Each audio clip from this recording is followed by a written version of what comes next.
All right, day 3. Can Joe Blogs, me, make $1 million? And Joe Blogs is you as well. Like, can we as entrepreneurs do something in the world to make $1 million? And over the years, I've been super passionate about working for myself, starting up businesses, well, trying to start up businesses, right? Trying, meaning running on the spot, not really always giving it all, but, the goal to make more money, to live life by my own terms, I guess.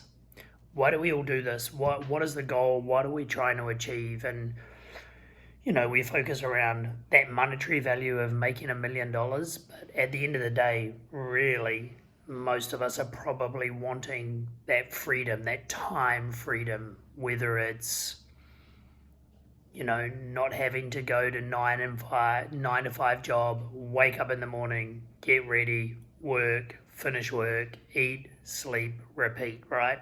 It's not freedom.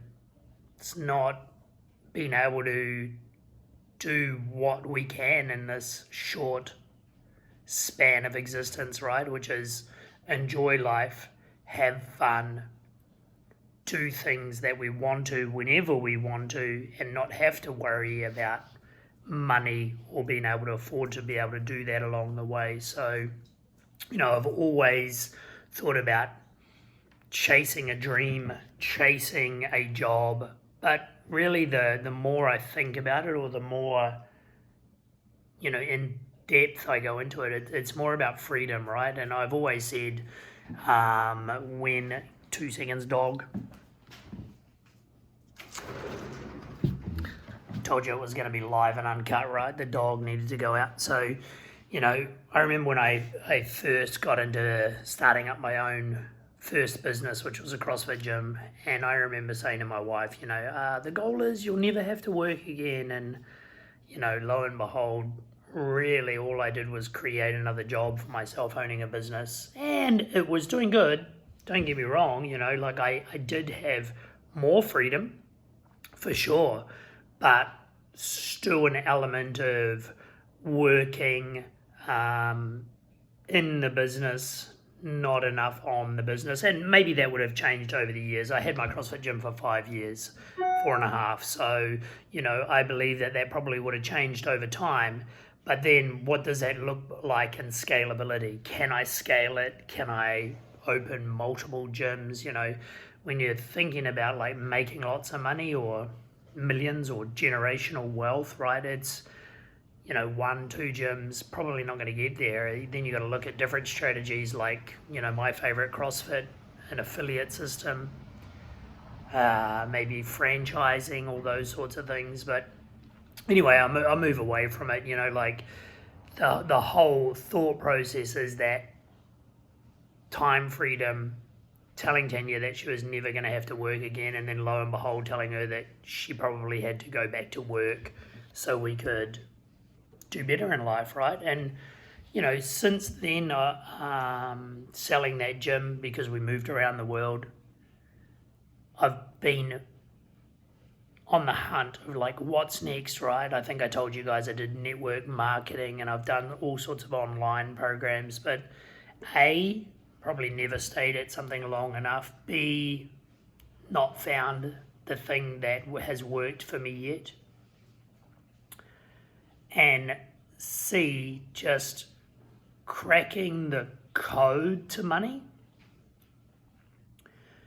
I always have these issues with money as well, right? Like, I'm not worthy, I'm not good enough, we don't have enough money to be able to chase those dreams, to be able to, work on something that can ultimately bring me more money. So one of the things that I'm working on actually this weekend in the fitness group that I'm in, Uncom, we're going to be doing a weekends long online conference, I guess. And one of the guys talking about, money code and how you deal with money. And money's such a hard one, right? Because it's actually built into us. It's not like we develop it, right? Like, We never had lots of extra money when I was growing up, and I remember my parents fighting about money. So money, I think, is engraved into me like that. I have that scarcity mindset, right? And I try to change it. I try to change it all the time, actually, but I always revert back to scarcity. I don't have enough. Oh my gosh, what does this week look like? And trying to work out my money code, manifestation around it, right? I worked in a rehab centre for a while, right? And we always talked about not focusing on where you've come and the problems that you had, but where you're going and what you're going to do in the future. And I guess that's manifestation, right? Is like seeing yourself with the money, with the time freedom, succeeding.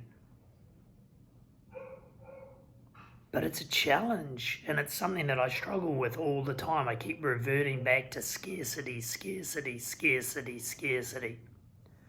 So one of the big things I'm going to be sort of talking about is, me changing that mindset, my money code, my scarcity mindset, my drive for abundance.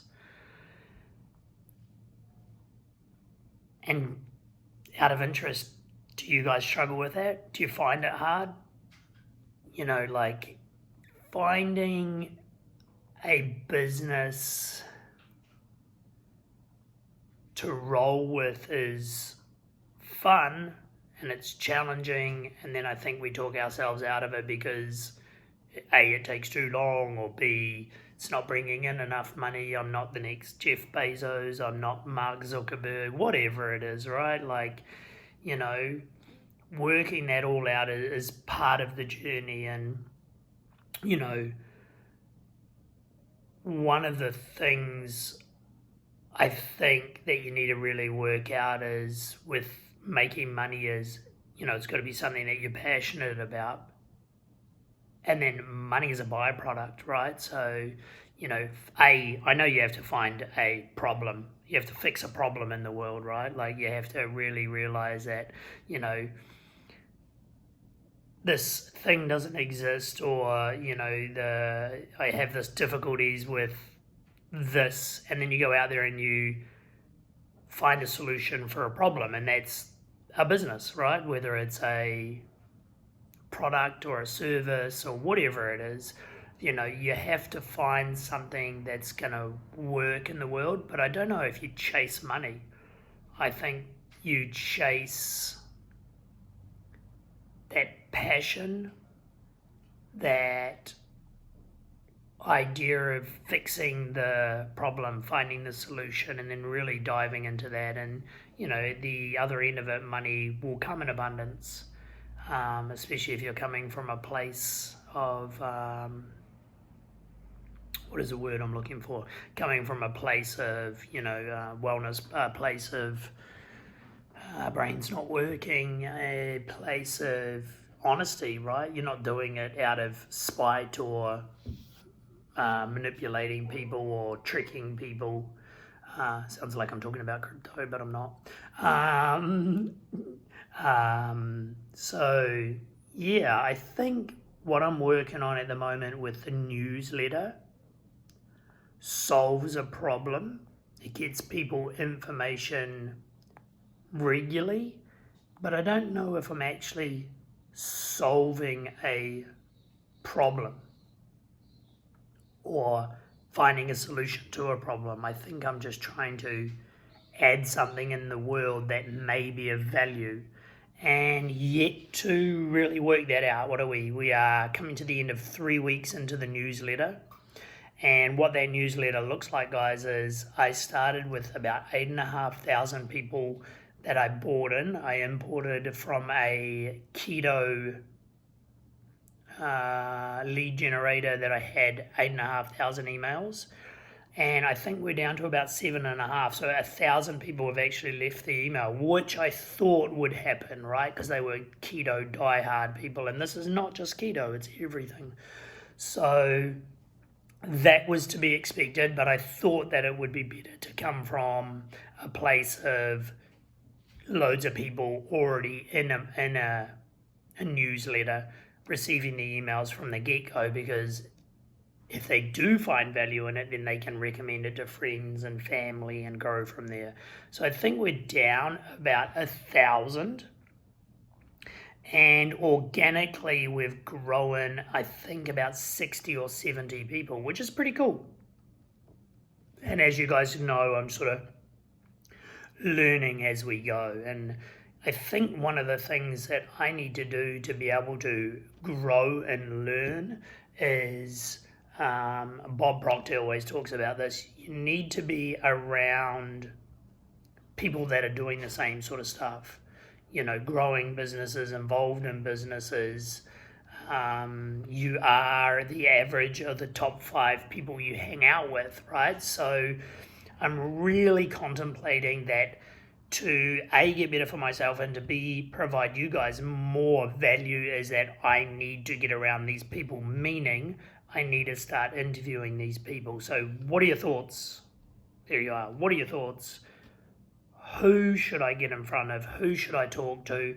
Who should I interview so you guys can learn more about it? And then what?